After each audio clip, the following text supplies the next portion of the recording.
I've been living in Sweden for 4 years, but some things are still a mystery to me. They cannot be logically explained, yet they exist. Maybe you know how it works. If so, please share. I'm Sasha, living my best life in Stockholm, Sweden, and here I usually talk about local lifestyle and a little bit about fashion. Let's check today what puzzles me about Sweden.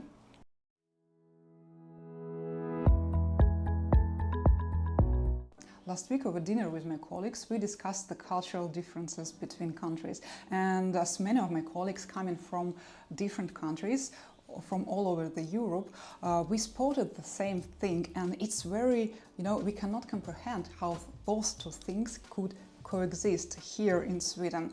So here comes the first contradiction.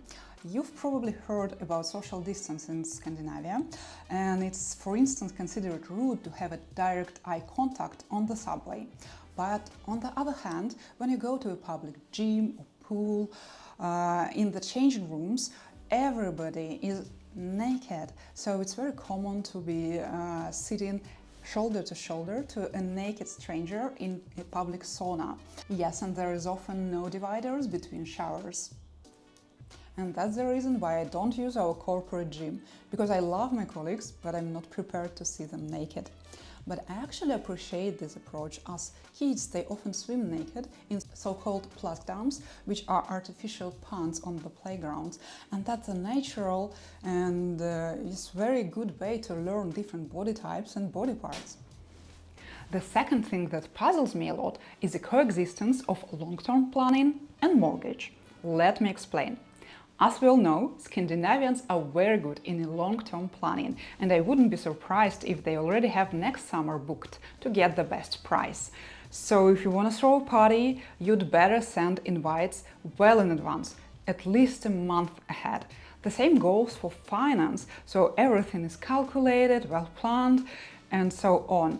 However, when you buy a flat and get mortgage, not only do you not know the interest rate when you sign in the contract, you also have to guess your monthly payment.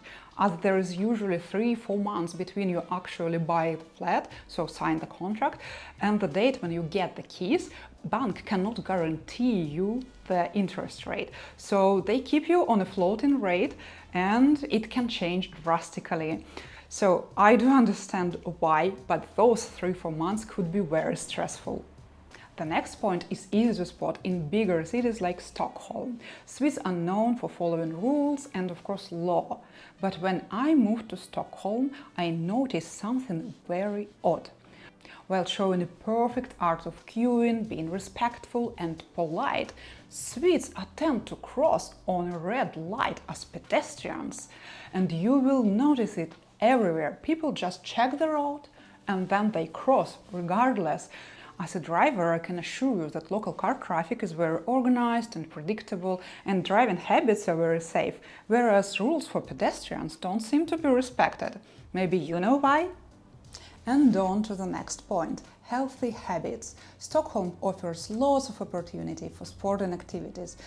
It's very common to go jog in the park, to go kayaking, to cycle to the office and go to the gym. We even have friskvård bidrag, which is a sport allowance from your employer that usually covers membership in the gym completely. So sport is a lifestyle here. And that's why I was honestly shocked to see how many people in Sweden take snus. Snus is a nicotine product. It looks more like a candy or a gum and can be taken everywhere. And honestly, I cannot understand. People even take them while exercising. I cannot comprehend it. How it fits with the model where everybody is focused on their health and longevity. Yet it is what it is. Up to 22% adults in Sweden take snus daily.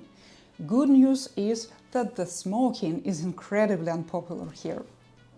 And the last one was unexpected. I'd been told that Swedes are very reserved people, and I'm fine with that. But when I moved, I realized I was not prepared to talk to strangers so often, because literally anything, like from the weather to your outfit, could prompt people around you to small talk. So for a while I was that weirdo who widened her eyes instead of joining the conversation. If you ever experience that when trying to talk to foreigners, please forgive us, because we are literally not prepared. And the one thing that makes my heart melt is an incredible support, especially at work. Maybe I'm just lucky to work with the best people, but I often hear from my colleagues that they're happy to work with me and they're proud of the results of my projects.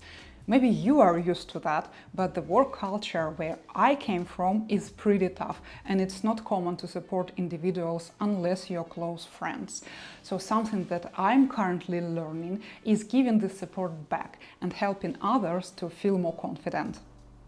So now you tell me what puzzles you in Sweden. Thank you for being with me today. You know how to subscribe, right? See you in the next one.